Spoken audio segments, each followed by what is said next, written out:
વિનંતી કરીશ હેપીલને કે આવશે અને પોતાની સરસ મજાની એના એક એક શબ્દો માણવા જેવા છે. યાદ રાખજો દોસ્તો, જીવન વિશેની વાત કરશે તો નામ હેપીલ છે. અને તમારી તાળીઓ પણ હેપી સાથે આપણે પાડી દઈએ. જય શ્રી કૃષ્ણ મિત્રો. આજનો મારો વિષય છે જિંદગીની સફર. તો ઘણું શીખવી જાય છે આ જિંદગી, હસવા કરતાં વધારે રડાવી જાય છે આ જિંદગી. જીવી શકાય તેટલું જીવી લો, કેમ કે ઘણું બધું બાકી રહી જાય છે ને, પૂરી થઈ જાય છે ને, તેનું નામ છે જિંદગી. તો સારા માણસની હાલત મીઠા લીમડા જેવી છે. કોઈ પણ દાળ કે શાક બનાવતી વખતે સૌથી પહેલાં તેને જ નાખવામાં આવે છે અને એ જ દાળ કે શાક ખાતી વખતે સૌથી પહેલાં તેને જ બહાર કાઢવામાં આવે છે. અને ભૂતકાળમાં કોઈ માણસ પાસે ઘડિયાળ ન હતી, પરંતુ સમય હતો. આજે બધા માણસ પાસે ઘડિયાળ છે, પરંતુ સમય નથી. वक्त के पास इतना वक्त नहीं, तुझे बार बार वक्त दे. मिले हुए वक्त में कुछ ऐसा कर जा, वक्त को भी फक्र हो मैंने किसे वक्त दिया था. અને જ્યારે તમે આખી દુનિયા ફરીને ઘરે આવો છો ત્યારે તમે શું કહો છો? આ હવે થાક ઉતરશે. યસ યા નો? પણ જે માણસ ઘરમાં જ થાકે છે તેનો થાક આખી દુનિયામાં ક્યાંય નથી ઉતરતો.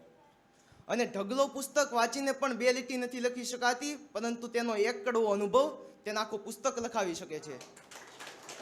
એટલા માટે જ કહું છું, સફળતા એક દિવસમાં નથી મળતી, પરંતુ તમે જો નક્કી કરી લો તો એક દિવસ જરૂર મળે છે. અને સુખી થવા માટે જે માણસ આખી જિંદગી દુઃખી થાય તેનું નામ છે માણસ.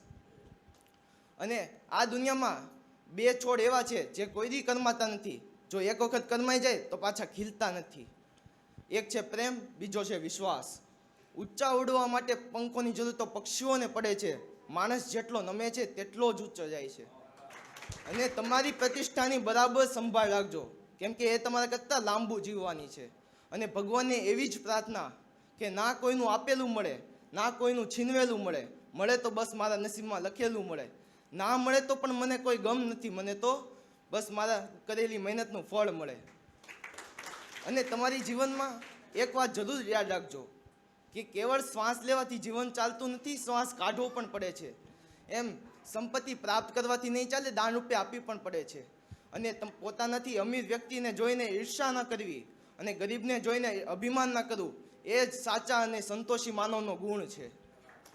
મોજીલા લોકો ગમતું બધું નથી પામતા, પણ જે હોય છે તેમાંથી મોજ કરી લે છે. અને તમારે જો 2 ચહેરા રાખવો હોય ને તો કમસે કમ એક ચહેરો પોતાનો અને બીજો ચહેરો પ્રામાણિક રાખજો. દરેક સવારે એક સંદેશ લઈને આવે છે. શું થઈ ગયું તે યાદ કરવા કરતાં શું થઈ શકે છે તે જીવનનો સાચો રસ્તો બની શકે છે.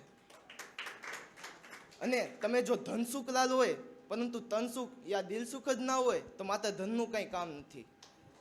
અને તમે જે પણ છો તે તમારી વિચારધારાએ બનાવ્યા છે, તેથી તમે શું વિચારો છો તે ખાસ ધ્યાનમાં રાખવું. અને આ સમાજમાં સુવિચારોની સામાજિક અસર એટલા માટે નથી દેખાતી કારણ કે તે જ્યાં પણ લખાયા છે ત્યાં વાંચનાર એમ જ વિચારે છે કે તે બીજા માટે લખાયા છે.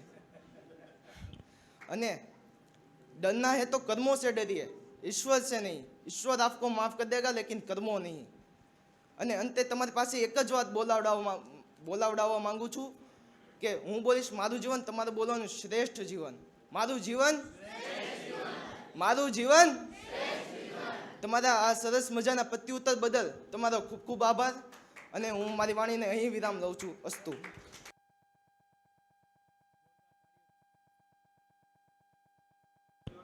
વાહ, તમારી તાળીઓ ખરેખર આ બાળક માટે ઓછી છે. એણે આ વાત પ્રેઝન્ટ કરવા માટે ઘણી બધી મહેનત અને કેટલા રેકોર્ડિંગ મોકલ્યા છે. તો અમારા એકેડમીનો મોબાઈલ ચેક કરો તો તમને ખબર પડે કે આટલું બોલવા માટે બાળક કેટલી મહેનત કરે છે. બાકી રાત્રે સૂવે એને ખાલી સપના જ આવે, એ તમને ખબર છે. પણ સપનાને સાકાર કરવા માટે રાત દિવસ આ બાળક જાગ્યો છે. મારે વિનંતી કરવી છે 2 મહેમાનો એક સાથે આવશે અને એના મમ્મી પપ્પા એ બંને મહેમાનોને સાથે આ જોડાશે. સર આપ આવશો, ભાવેશભાઈ આપ પણ પધારશો. ભાવેશભાઈને પણ ઘણા લોકો સાંભળે છે, એમને પણ આજ ગૌરવ થતું હશે કે આવા લોકોને પણ આ એકેડમી તૈયાર કરી રહી છે કે જેમની જીભ જલાતી હોય અને એના સપનાઓને સાકાર કરવા માટે સરસ મજાની મહેનત અહીંયા થઈ રહી છે. અને ખાલી પબ્લિક સ્પીકિંગ નહીં, મેં આગળ પણ શરૂઆતમાં કીધું એમ પધારો. જોરદાર તાળીઓ સાથે એના મા બાપને સાથે પધારેલ પરિવારજનોને વધાવીએ. પરિવારજનોને આજે આમંત્રણ આપીને સ્પેશિયલ બોલાવ્યા છે આ બાળકોને સાંભળવા.